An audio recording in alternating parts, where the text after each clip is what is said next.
Order, please. Hello, kids. Call the meeting to order. Thanks. We're all stand for the pledge, please.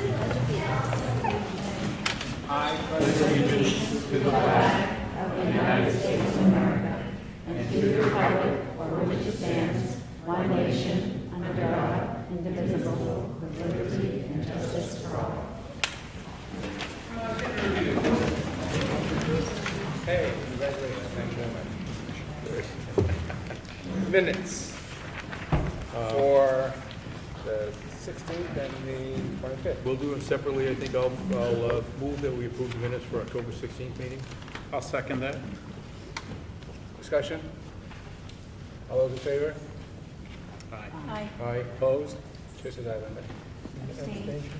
Oh, an abstention, yes.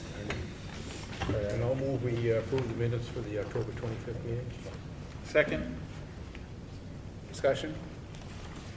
Hearing none, all those in favor? Aye. Opposed? Just as I remember, everybody's going to abstain, right? Yep. Okay, all good. Public input. We have 15 minutes. Peter, Could the board speak up, please, in this group, speak with big O? I'll give my best shot at it. Peter. Anything else? Sorry.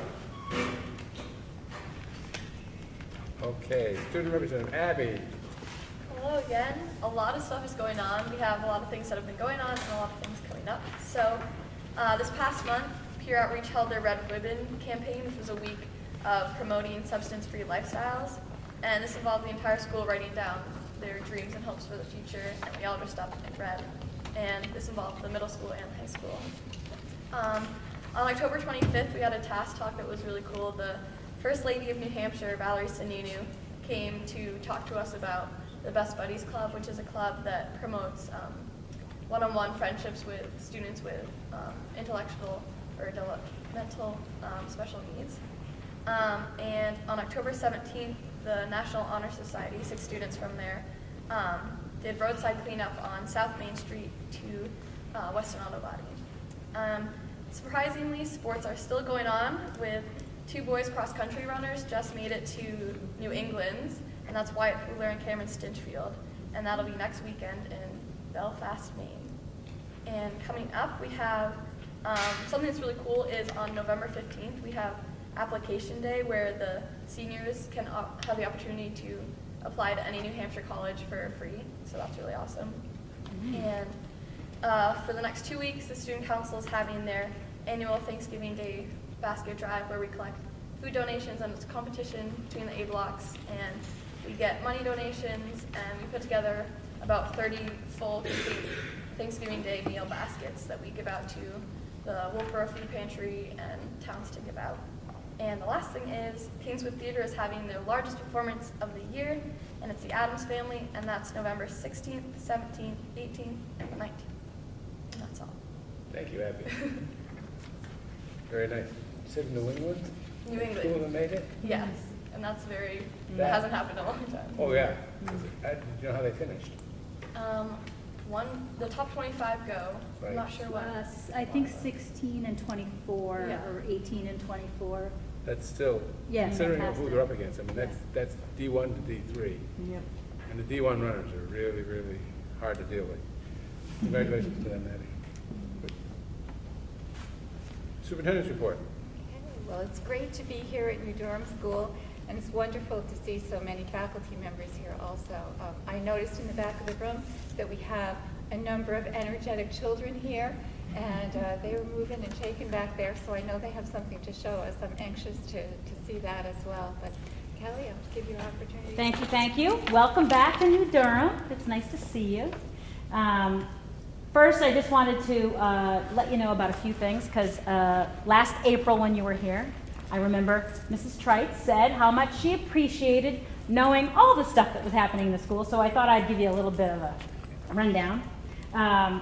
First, I want you to know I sang the district's praises with the money that you have spent on this old building in the past few months. Some of it was building and maintenance, the general account, and some of it was our own school account. But we had part of our roof done. We had a foldable wall in the cafeteria replaced, and it's beautiful. had lots of exterior painting done. We have new stage curtains, front and back. We're going to give our old stage curtain to Effingham. We stripped and waxed all the floors. These floors were so shiny at the beginning of the school year that my grandson thought they were water. He was looking at his reflection. So it was pretty cool. And the big reveal that we were going to do tonight that we changed our minds about was our clock tower project. And we've got a little bit of a display over here, but we had a clock that wasn't working. We could not repair the clock. So last year, our special art kids, it's like an art enrichment group, took on the clock tower. The sixth graders made circle silhouettes that gave us one idea. The special art kids came up with paintings that represented to them what merry meeting was, with herons and cat nine tails and all that. And then we worked with blacksmith Peter Hackney from Portsmouth, and of course our local artist Michael Stasic, and we created that super cool metal sculpture out front. And our building and maintenance department put it up there. It was cut at Kingswood in the metals department by James Donovan, a former Tufton Borough student, just like Abby, and he was just remarkable. Mr. Stasic couldn't say enough about James, about what a great kid he was, and what a super role model he was. And so we cut the metal up at the high school, and then we took all that metal down to Peter Hackney in Portsmouth with the kids. They got to be in his blacksmith shop. So it was a pretty cool project. He also spent a little time here with our fourth grade as an artist in residence. This week, our robotics team is going to compete on Saturday. They're called the Wild Bots, and some of them are here tonight too. We have parent-teacher conferences next week, and our goal, of course, is to have 100% compliance with that. Our quilting club is going on right now. Our Earth Keepers is starting up, and we just had a concert last Saturday night to raise funds to replace the funding that the Earth Keepers no longer get from a private source. We're already thinking about Camp Invention for the summer of 2018, and tonight a whole bunch of us learned about defined STEM from Katie Hills. So all of that is very exciting and very cool. Our building SLO, our building student learning objective, is to improve student behavior, and it has been since 2015. Last summer, the entire staff read a book called Trauma Sensitive Schools by Susan E. Craig. We studied adverse childhood experiences last year, led to a lot of discussions about staff and student wellness, of how we all need to have balance in our lives, so that our physical being, our mental being, our emotional being, our cognitive being, our social being are all in balance. We've since passed on some of our copies of the Trauma Sensitive Schools book to Effingham. And then to her credit, Ms. Hastings came to me this summer with a new book and a new program called SEL in the Elementary. And the SEL stands for Social Emotional Learning. And there are 3 different books, one for early childhood, one for elementary age, and one for middle school, by the author Carla Tantillo Filibert. So social emotional learning is not new to us at New Durham School, whether it's kindergarten classes who are recognizing that their voices are too loud, and they use their thumbs to indicate their voices are not good for learning, whether it's our school counselor, Mr. Conley, talking to kids about the zones of regulation. All of these things were already happening, but this is a nice progression for the upper grades especially from where they've already started. There's a group called the Aspen Institute, and on September 13th, 2017, they put out a webinar, and they said an alliance of leading scientists and scholars collaborated to articulate the scientific consensus regarding how people learn. They affirm the interconnectedness of social, emotional, and academic development as central to the learning process. This body of research demonstrates what parents have always known. The success of young people in school and beyond is inextricably linked to healthy social and emotional development, such as the ability to pay attention, to understand and manage emotions, and work effectively as a team. The evidence should move us beyond debate as to whether schools should address students' social and emotional learning to how schools can effectively integrate social, emotional, and academic development into their daily work. So, we are piloting this program with our 5-6 team using a kind of a middle school model. And so tonight, you're going to be treated to the work of that team, and I'm going to let Ms. Hastings give you a little more information first, and then we'll turn it over to the group. Hi, everybody.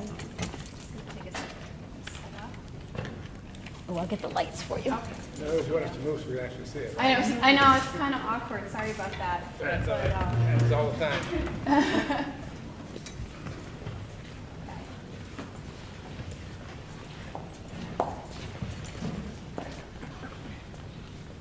So just to kind of echo what Kelly was saying, you know, in light of, you know, just some of the things our communities are facing right now, whether it be the opioid crisis or just, you know, general stress of life, and our lives are all incredibly busy.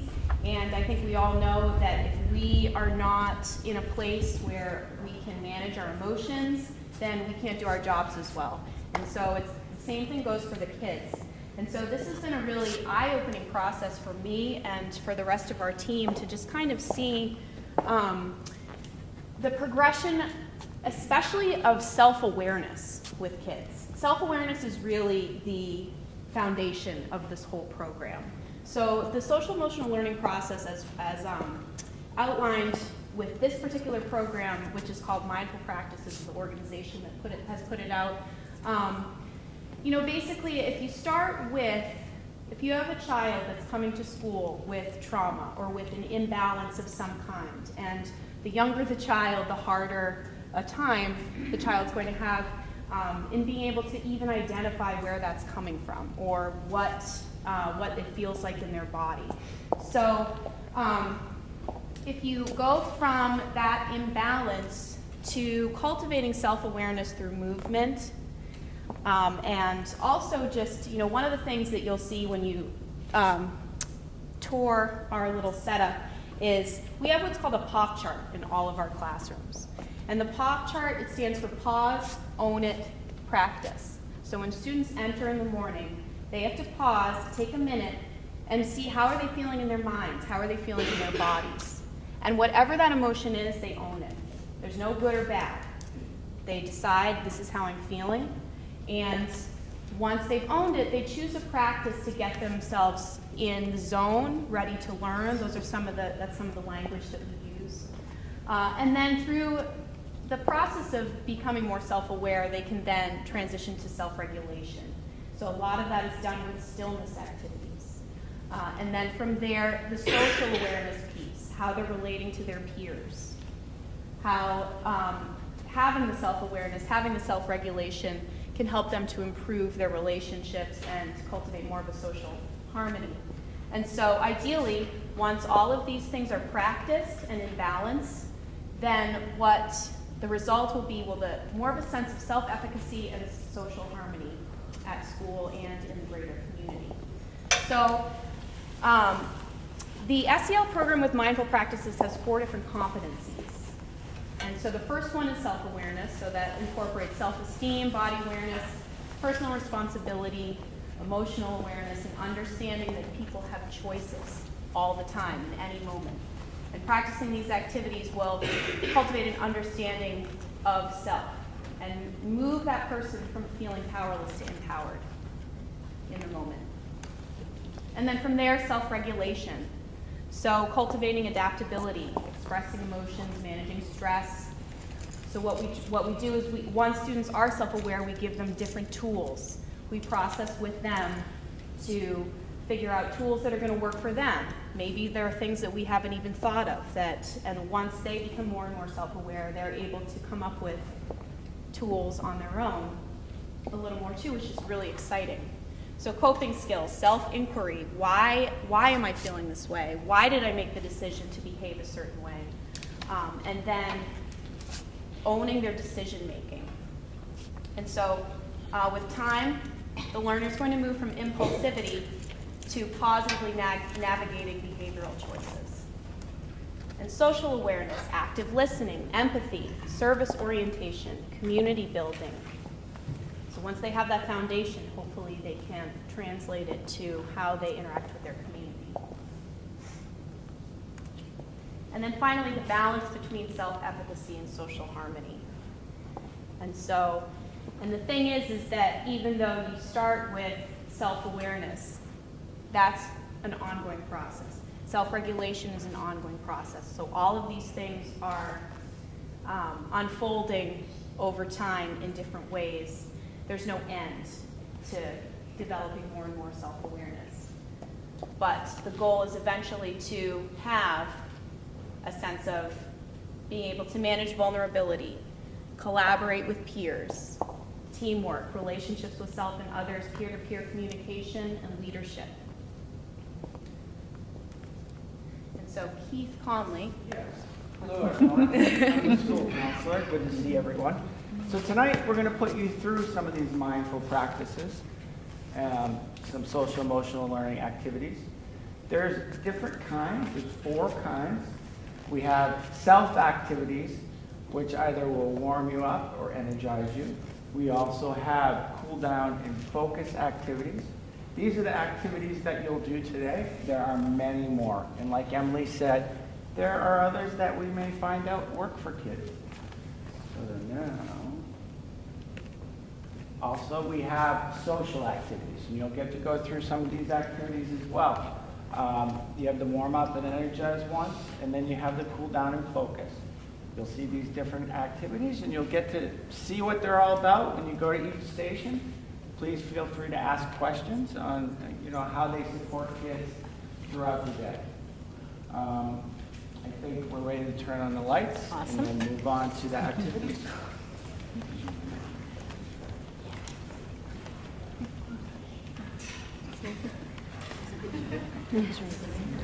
So we have 4 stations, and you may not get through all 4, but if you want to divide up and move around, and if I see that it's a good break, I'll try to give you a warning and have you move to another station, and we'll see how many we can fit in.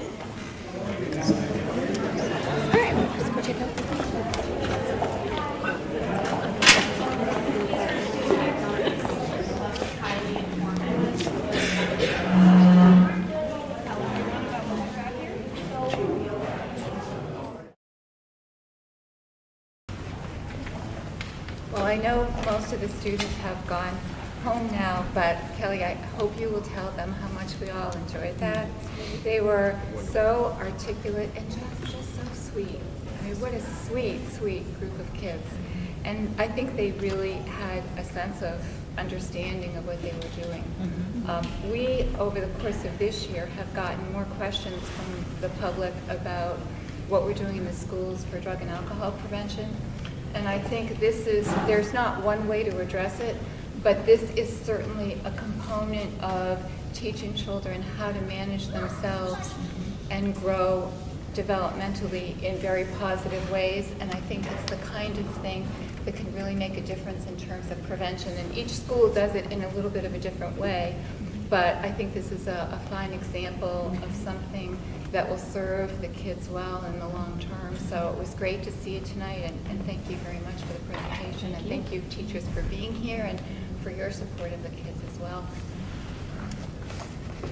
So we'll move on to our next item, and I have asked Aaron Bronson to be with us tonight to talk about the New England League of Middle School Study. We do have a survey here for students, and of course you are going to want to be talking about that, and we're asking for approval for the survey as a part of the New England League of Middle School Study. But I was hoping that Aaron and Katie would be prepared to talk a little bit about where things are at with the study. So, should I stand up like Kelly does? Yes, you should. So, come around, so he said he knows how to sit on the front, like he'll be on camera. Yes, so this evening you have a copy or 2 copies of the questionnaires that we're going to be hopefully getting approved this evening for our students to take sometime in the not too distant future. And those questionnaires are a component to the New England League of Middle Schools, or NELMS, assessment that we're planning to go through at the middle school this year. There are multiple components to the questionnaire. I'll get to that in just a moment. That leads into a much larger process. I'm going to ask Katie to speak a little bit about that in just a couple of minutes. So what we've done is Kathy and Heather and I have talked about the middle school and some things that we're interested in doing. And we wanted to get someone to come in and take a look at the middle school and work with the middle school teachers in a collaborative process. And NELMS, or the New England League of Middle Schools, does just that.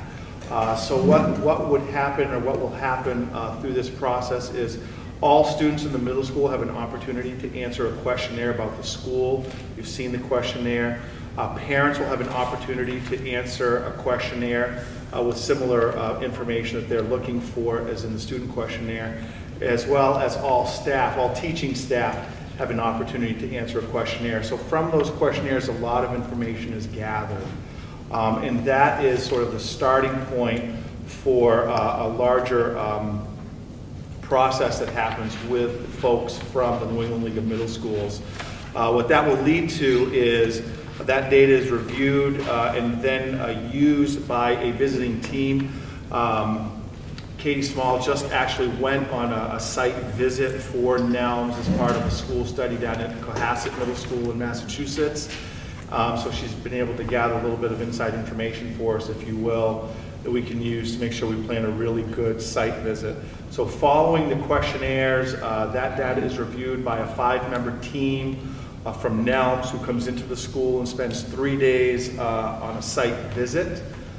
In that site visit, they visit classrooms, they interview teachers, they interview board members, they interview district staff, they interview students, they visit advisory, they sit in the cafeteria to talk with the kids to really get a true sense of what goes on in the school on a day-to-day basis. And then they use that information to put together a report that, if our timeline were to hold true, we would hope to be getting sometime in March.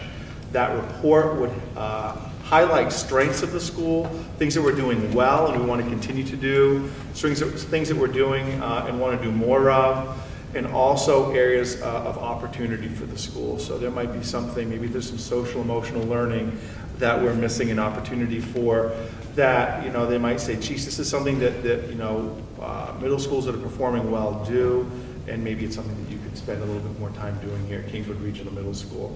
And that report would help inform us to put together a 3 to 5 year plan for the middle school. So we would have all this information that people closely connected to the school have shared their thoughts with, the site visit, the report, and we put that together for a plan for the middle school over the next several years. Katie, again, like I said, is here. She just got back from a site visit. When I said inside information, not so we can, you know, cheat on the test or anything like that. Of course, that wouldn't do any of us any good. I could maybe have my fingers crossed underneath the table, right, ladies? That's right. That might help us get through it. But what Katie was able to see is observe what sort of activities that the site visit team is looking for, what sort of insights they're hoping to gain, and what that report is going to look like. So she can talk for just a little bit about what that looks like, what her visit was like, you know, to give us a sense of what we're in for. So, go ahead. So Aaron was not on the site visit, but Aaron did a great job talking about the site visit. He's very knowledgeable. So yeah, I did just actually return this past weekend from spending 3.5 days in Cohasset, Massachusetts. And there were 5 of us, 3 educators and 2 NELMS, New England League of Middle School representatives. One of them being a gentleman who's run 35 different site visitations, and one being the executive director.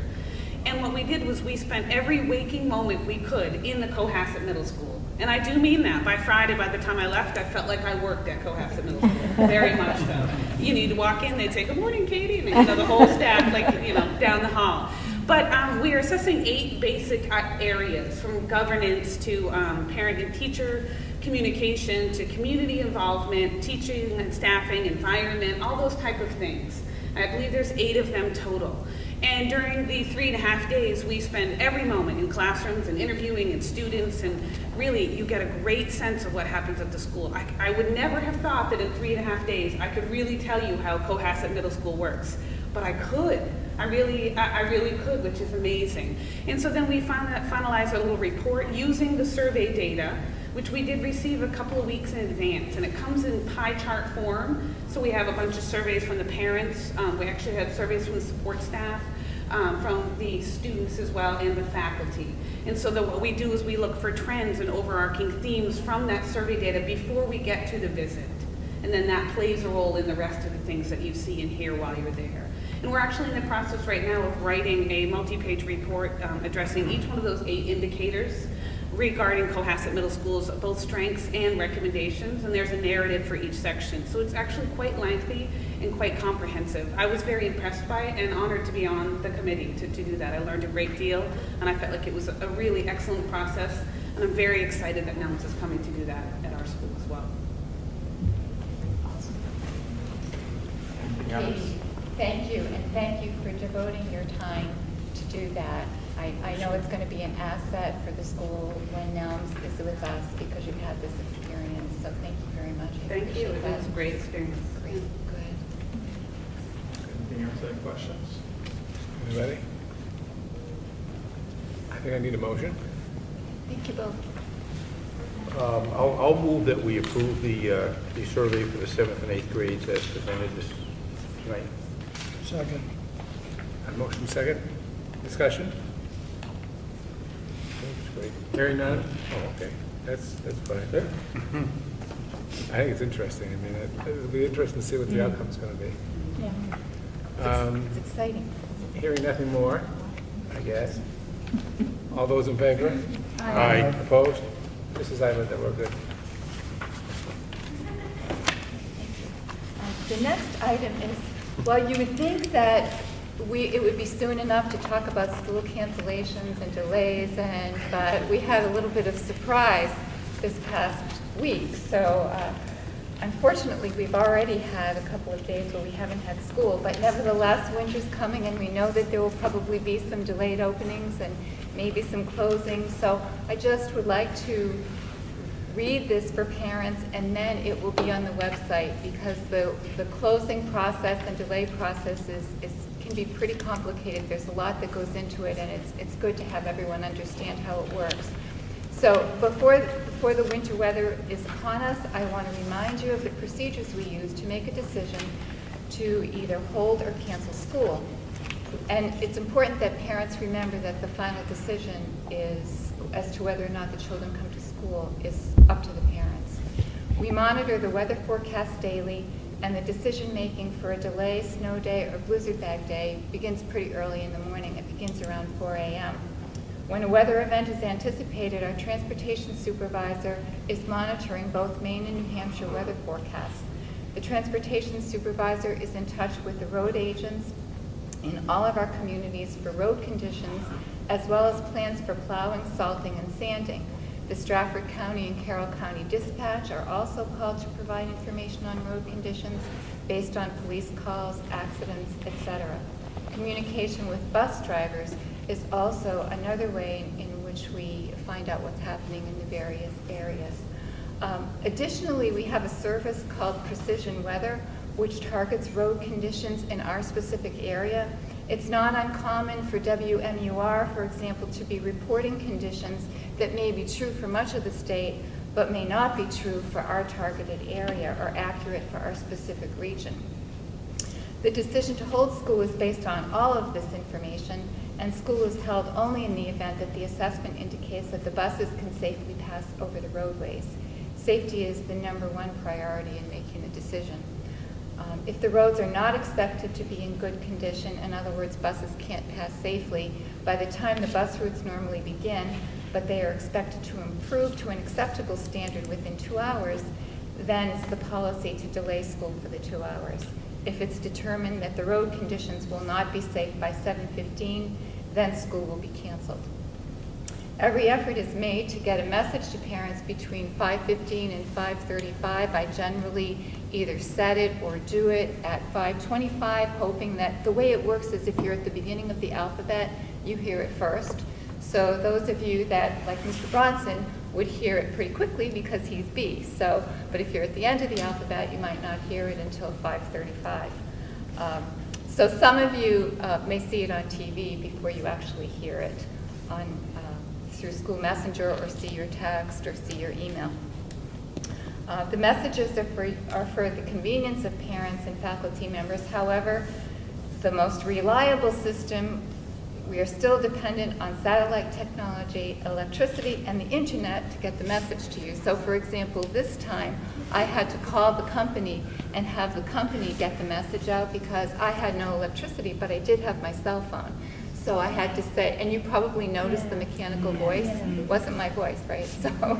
So thank goodness, though, that's why we have this company, because the first company we had didn't have that available.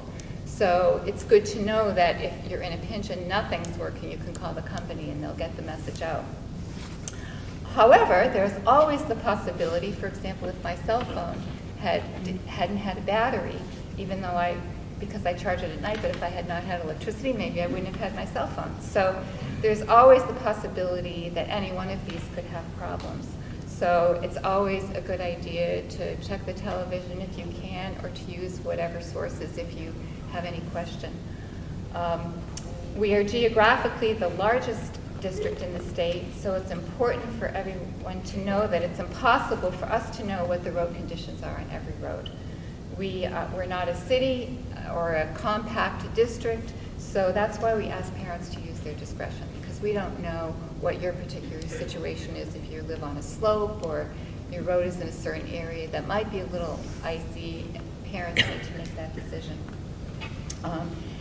And if in a parent's estimation the roads from their location are not safe, then they should keep their children home from school, and students will be allowed to make up any work that has been missed. So I just thank parents for understanding, and staff members for understanding when we have these situations, that we try to have things work as smoothly as possible and have the correct information so that everybody is safe. And we appreciate your understanding and your listening for those messages on all devices to get the correct info. The next item is a field trip request, and it's a new Durham School field trip request. So if you have any questions, you can ask Kelly. We have the Boston Symphony Hall and Museum of Fine Arts, and they're way ahead of schedule because this is a March 8th field trip. So I think it's terrific. I'll move the field trip to the Boston Symphony Hall. Second. Motion and a second. Do I hear any discussion? I think it's pretty, that's wonderful. Hearing none, all those in favor? Aye. Opposed? Mrs. Island. okay, and then once again, way ahead of schedule, we have the Ferry Beach Ecology School field trip in Saco, Maine, and that's the annual trip, and its departure is in May. It's an overnight trip, of course. I'll move to approve the Ferry Beach Ecology School trip as well. Second. I have a motion and a second. Do I hear any discussion?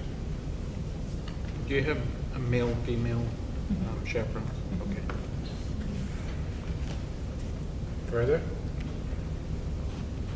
Hearing none, all those in favor? Aye. Opposed? Chair is Island. Okay, thank you.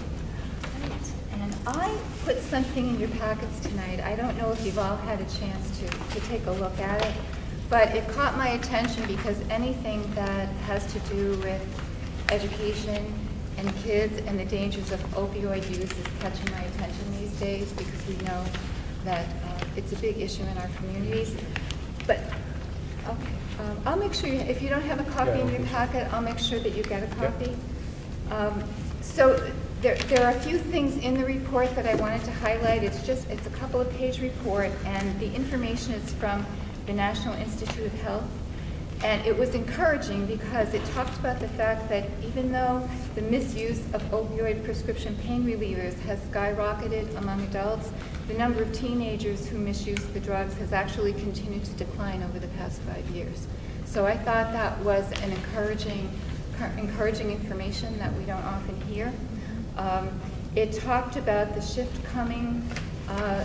The feeling is that some of the factors that have played a role in the shift include stricter prescribing practices and education programs, I think like we heard tonight, where students' decision-making skills are built, and also, of course, the dangers of opioid addiction.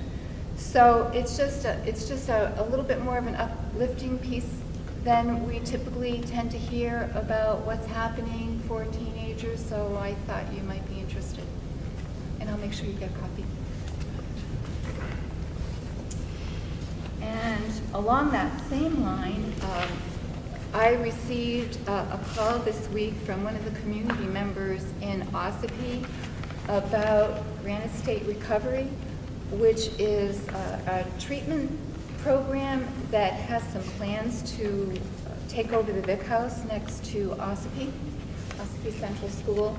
The original letter I got was a transition home proposal, and I was anticipating getting an abutters letter, which I didn't get until October 31st, and I actually had heard from the community member before I received the abutters notice.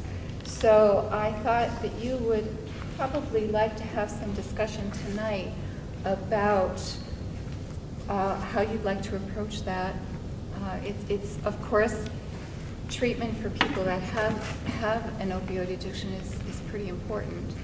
And on the other hand, I don't know what the circumstances are. I have a lot of questions about what kind of safety measures would be provided, how it would be staffed, if there are other options besides the facility next to the school.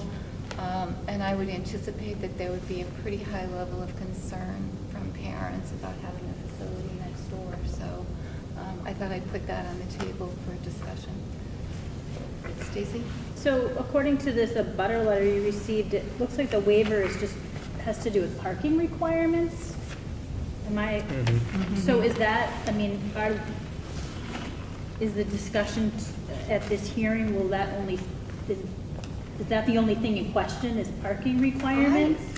I don't believe so, because it does say below,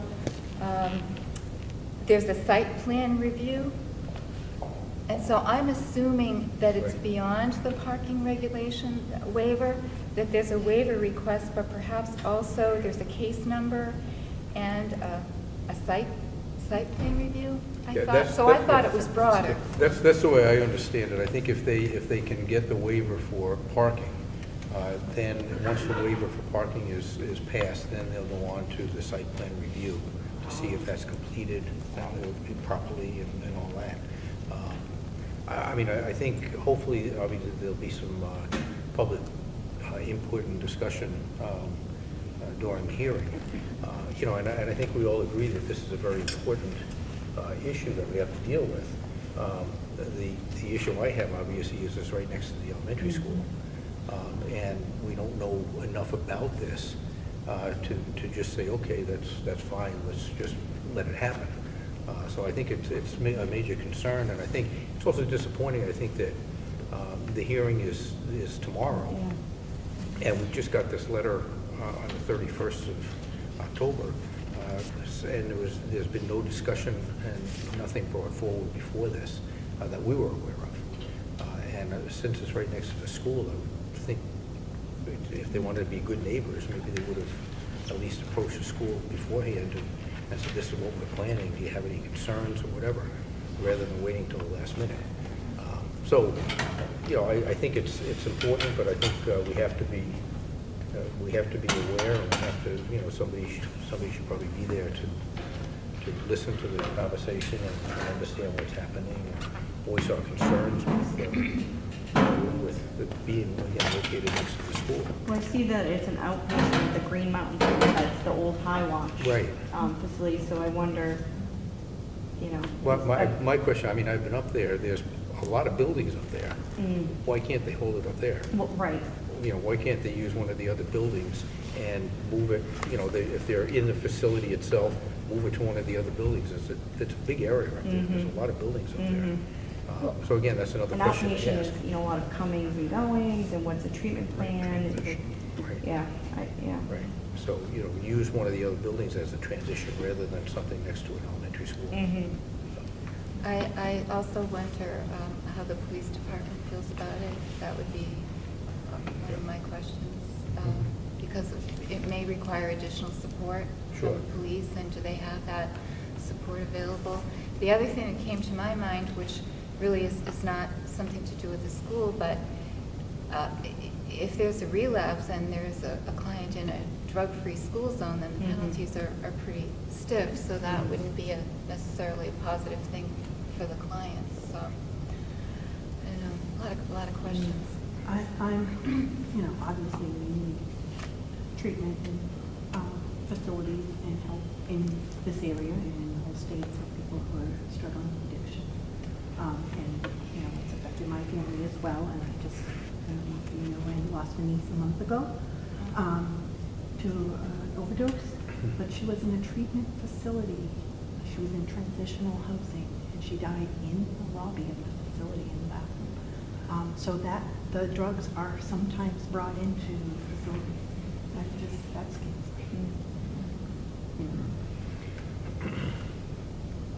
So, well, I think Kathy told me that she has volunteered to be there. I know Beth Hertzfeld will also be there. I'm happy to be there. If there's anyone else that would also like to attend.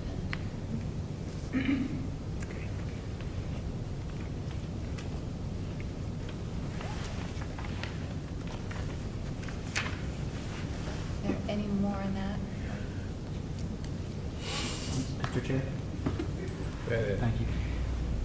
I cover those planning board meetings, so anybody that cannot attend should be able to watch it.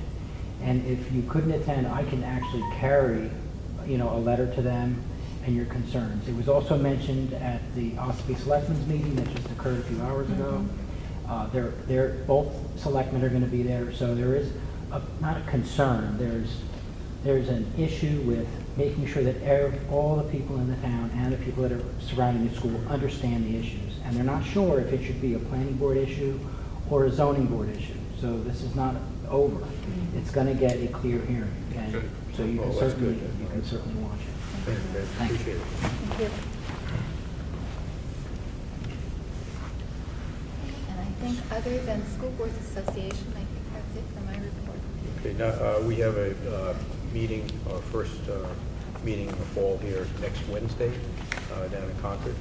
And other than that, as I mentioned last time, I'm going to be the new rep to the NHIAA as well for the School Board Association. So that should be, going to be introduced to them sometime toward the end of the month. And it should be an interesting process. That's all I got. Chairman's report. I have two get well wishes. One for retiree Ann Johnson following an illness. The other for Juanita Hill, who's the PE teacher at the high school, recovered from surgery. And now we'll move on to committee reports. Stacy, Academic Affairs. So we will look for second reading and approval tonight of policy EGA, employee electronic communications. There have been two little tweaks, so to speak, since our last reading of it, just to incorporate a reference to FERPA and another one to just pull something from an old policy that we thought language should be included in this one. So, and we'll also be looking to strike an older policy, GBEBD, concerning social media use. So, I guess the first thing I would need is a motion before we get any discussion. Okay, The chair might ask for one. I'll move that we approve policy EGA revisions as presented. Second. I have a motion and a second. Do I hear any further discussion? Hearing none. All those in favor? Aye. Opposed? Chair will go aye, Linda. Make a motion to strike from the policies GBEBD. Second. I have a motion and a second. Discussion. Hearing none. All those in favor? Aye. Opposed? Chair will go aye on that, Linda. Just a quick update on the homework policy discussion that we started at the academic affairs level earlier this school year. The discussion continues. We got back survey results from staff, and I mean, you can see their staff was really thoughtful in their responses. So there's certainly a lot for us as a committee with Heather's guidance to pull out of there. Good stuff. We're going to be looking at the policy in Middleton, which is a little different than our policy. Some research, what other districts are doing, and the school board sample. But we look forward to coming at a future meeting, you know, within the next couple months with some well-informed proposed changes. So just kind of a hint of what's coming. So. And that is all I have from our academic affairs meeting tonight. Thank you, Stacy. So the main attorney. We had a little windstorm come through. It got windy, and you got up the next day and you looked out if you had any power or however, and you looked at your grounds and they were a mess. Can you imagine the job our custodians and district maintenance supervisors had to work to clean up all these schools? And so I just want to say they did a great job of getting things cleaned up. We had some concerns where we'd had a leak at Carpenter School.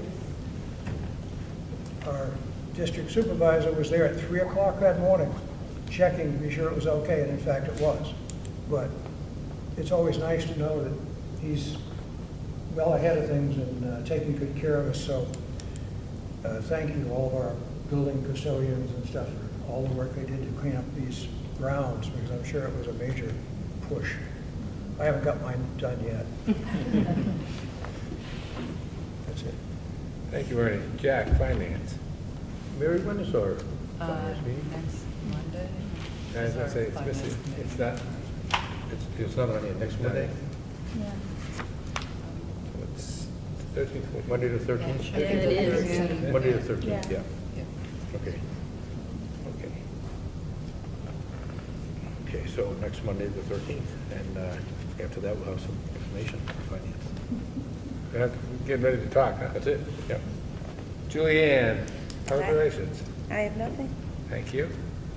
Jack, school and human resources. Okay, we continue working on human resource issues. We'll have an update in non-public. Thank you very much. Advanced planning. With the addition of the Finance Committee on the 13th,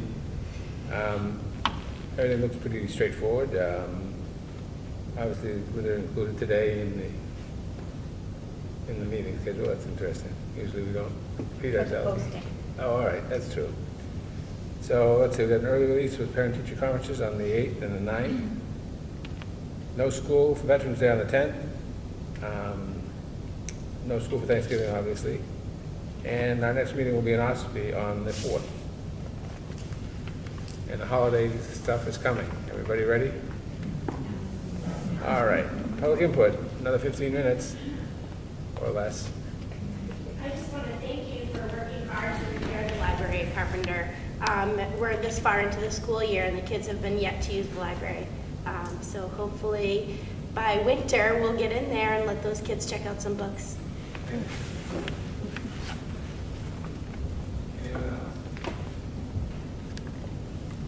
All right, let's move on.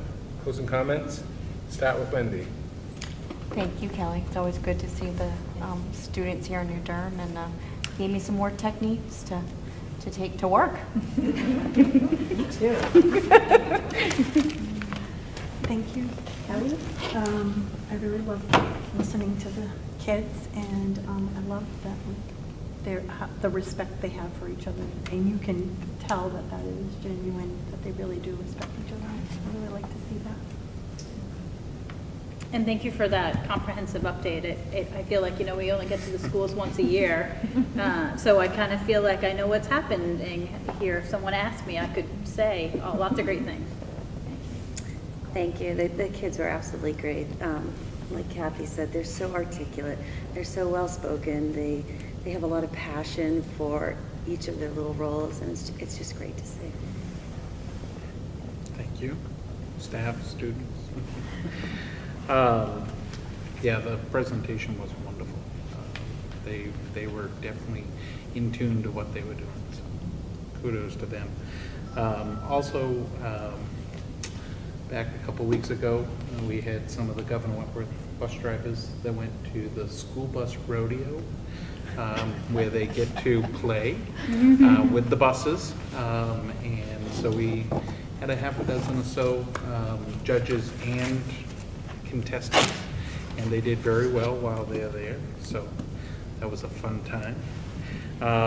And also I went to the tech center for the installation of offices. That was a great presentation, as usual. So, Thank you, Kelly. Ditto really to the remarks. The kids were just wonderful. I love coming to the school board meetings when those things happen, because the children are so terrific. So thank you for that. And I'm excited about the middle school process. I think that's an exciting time for them.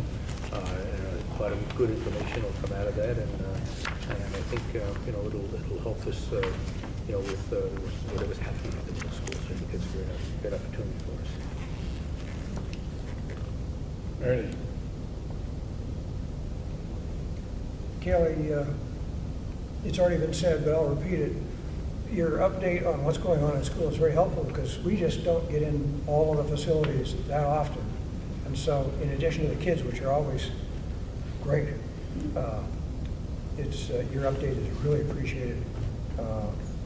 Otherwise, if you don't give it to us, we have to go on to asking questions, and you're very helpful. Thank you. Linda? I love the students' presentation. You did a very nice job. Thank you. Abby?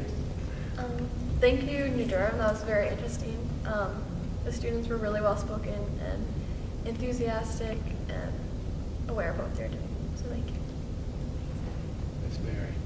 Thank you, Kelly. It's always great to be in New Durham. It was wonderful to see the kids and how passionate they are. I really love to see that. And great to see all the staff. And thank you. Heather? Like Jack, I'm really excited about the NOUNS process. As a former middle school teacher, it just makes me so happy to know they'll really be delving in and creating a plan that will just continue to make our preschool through 12 continuum that much better. So very exciting. Kelly and all the New Durham staff and students, there was just a lot of hope in this room tonight, listening to the kids and seeing how proud you are, all of them, and the hard work that you've put into creating an environment that allows them to take care of themselves so they can grow up and take care of those around them as well. So wonderful job for our students who are still here. And thank you for sharing with us tonight after a long day. And in this season of Thanksgiving, I just want to say how grateful I continue to be surrounded by such caring, thoughtful educators and board members and bosses. Good job. Go. Oh, I always get the honor of being last. So I'm not going to repeat what everyone has said, although I could very well say ditto. I also, Abby, want to compliment you for your reports, because you are also very upbeat and positive and articulate in your reports, and it's really a pleasure to have you here. In addition to everything that you all do to help students with academics, there are so many other things going on here at the school, and I think sometimes we forget just how many things the schools are responsible for, and the replacement on the clock tower, that piece of artwork, I think is just beautiful and will connect the kids to this school for years to come. So I want to thank you for doing that. The other social emotional learning piece, again, each school does that in its own way, but it's such an important part of having healthy, productive adults, and it will, I think, definitely help in terms of guarding the kids against some of the things that they'll encounter in their future. And I also loved seeing all of the kids. They did a fabulous job. So thank you. Thank you all. I love seeing the teachers too. It's great to have you. All right, she said she went last. I guess I I can know. say, She thank you forgot very about much you. for having us tonight. Okay. And I really, that thing's terrific. Yeah. I was very, I know we wanted to see it, but it'll get there. I have a non-public request. Yep. I'll make a motion that we go into non-public under RSA 91A, semicolon 3, paragraph 2, for legal, personal, and student matters. Second. I will have to call Wendy, Yes. Kathy, Stacy, Yes. Joanne, Tim, Yes. Jack. Yes. Ernest. Everybody's out on that one.